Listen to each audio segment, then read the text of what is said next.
নমস্কার বন্ধুরা, নবদিগন্ত চ্যানেলের পক্ষ থেকে আপনাদের সকলকে জানাই স্বাগতম।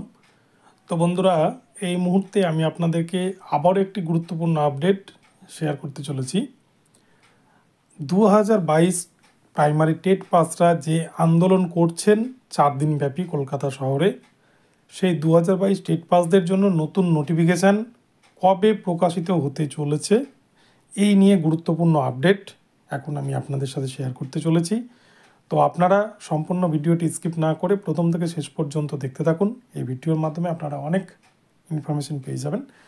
তবে তার আগে বলে রাখি, যারা প্রথমবার আমার চ্যানেলে এসেছেন তাদেরকে কিন্তু আমি বলবো আপনারা অবশ্যই আমার চ্যানেলটিকে সাবস্ক্রাইব করে অল নোটিফিকেশান অন করে রাখবেন। কেননা এই ধরনের আপডেট আপনারা কিন্তু প্রতিনিয়ত পেতে গেলে আপনাদেরকে অবশ্যই চ্যানেলটিকে ফলো করতে হবে, এবং এই চ্যানেলের মাধ্যমে কিন্তু আপনারা নতুন নতুন আপডেট পেয়ে যাবেন। তো চলুন আমরা এবারে আজকের এই আপডেটটি প্রথম থেকে শেষ পর্যন্ত বিস্তারিত জেনে নিই।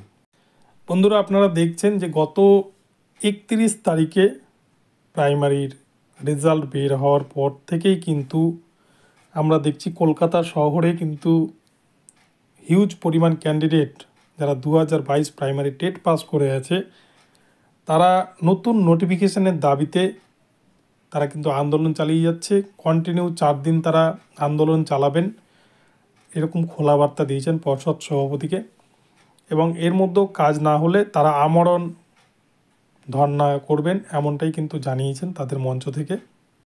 তো এই 2022 প্রাইমারি টেট পাস ক্যান্ডিডেটদের কিন্তু বর্তমানে একটাই দাবি যে 50,000 ভ্যাকান্সিতে তাদেরকে নতুন নোটিফিকেশান দিতে হবে, এবং যতজন ডিএলএড ক্যান্ডিডেট 2022 সালে টেট পাস করেছে সকলকে নিয়োগ করতে হবে। তারা কিন্তু এইরকমই একটা দাবি নিয়ে কলকাতা শহরে কন্টিনিউ 4 দিন যাবৎ তারা কিন্তু আন্দোলন চালিয়ে যাচ্ছেন। ফলে এ প্রসঙ্গে প্রাথমিক শিক্ষা পর্ষদের তরফ থেকে এখনও পর্যন্ত কোনো সদুত্তর না পাওয়া গেলেও একটি মোটামুটি আভাস পাওয়া গিয়েছে।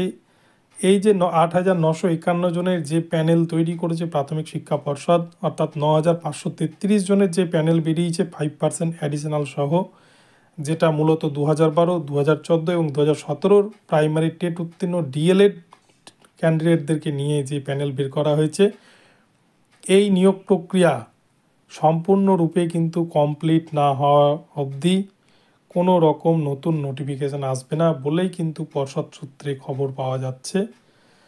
আর এই 8,951 প্যানেল নিয়ে কিন্তু নতুন করে কিছু সমস্যা তৈরি হয়েছে।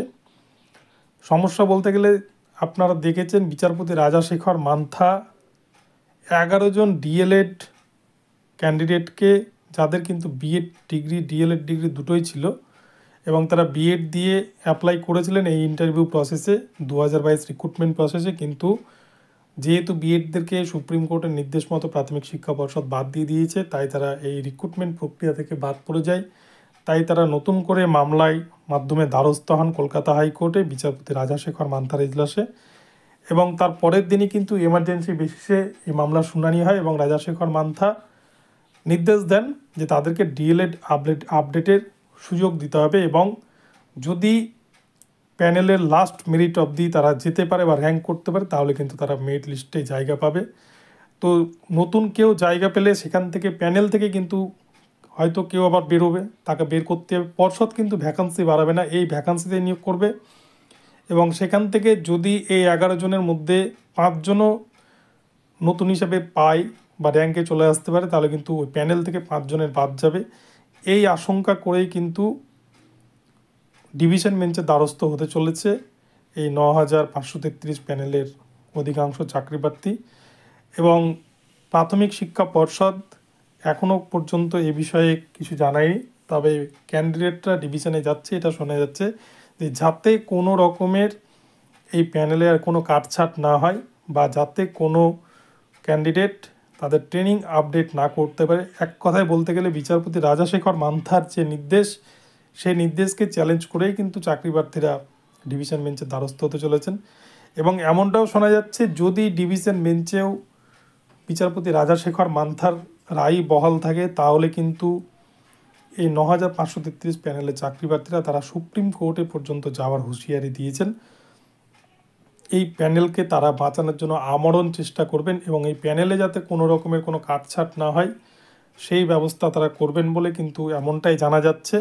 ফলে এই নিয়োগ প্রক্রিয়া কিছুটা হলেও কিন্তু আপাতত হয়তো সাময়িক কিছু বিলম্ব হতে পারে, কিন্তু এই নিয়োগ খুব শীঘ্রই করবে প্রাথমিক শিক্ষা পর্ষদ। জানা যাচ্ছে ফেব্রুয়ারির 15 তারিখের মধ্যেই কিন্তু তারা সমস্ত নিয়োগ প্রক্রিয়া কমপ্লিট করতে চায়।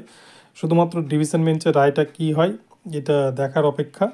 এবং এই কথাও বলে রাখি, এই নিয়োগ প্রক্রিয়া সম্পূর্ণরূপে কমপ্লিট না হওয়া পর্যন্ত কিন্তু নতুন নোটিফিকেশান বের করবে না প্রাথমিক শিক্ষা পর্ষদ। তাই 2022 রিক্রুটমেন্টের এই নিয়োগ প্রক্রিয়া সম্পূর্ণ হলেই কিন্তু 2023-এর নিউ নোটিফিকেশান বা 2022 প্রাইমারি টেট পাসদের জন্য যে নিউ নোটিফিকেশান ঘোষণা করেছিলেন প্রাথমিক শিক্ষা পর্ষদ 50,000 ভ্যাকান্সি সহ, সেই নোটিফিকেশান কিন্তু আসবে অবশ্যই, কিন্তু সেটা এই নিয়োগ প্রক্রিয়া কমপ্লিট হয়ে গেলেই তখন কিন্তু নতুন নোটিফিকেশান দিবে পর্ষদ। তো বন্ধুরা, এটাই আপডেট দেওয়ার ছিল আপনাদেরকে। অনেকেই এই বিষয়ে প্রশ্ন করছিলেন যে 2022-এর যারা পাস করে আছেন প্রাইমারি টেট তাদের নতুন নোটিফিকেশান কবে আসবে।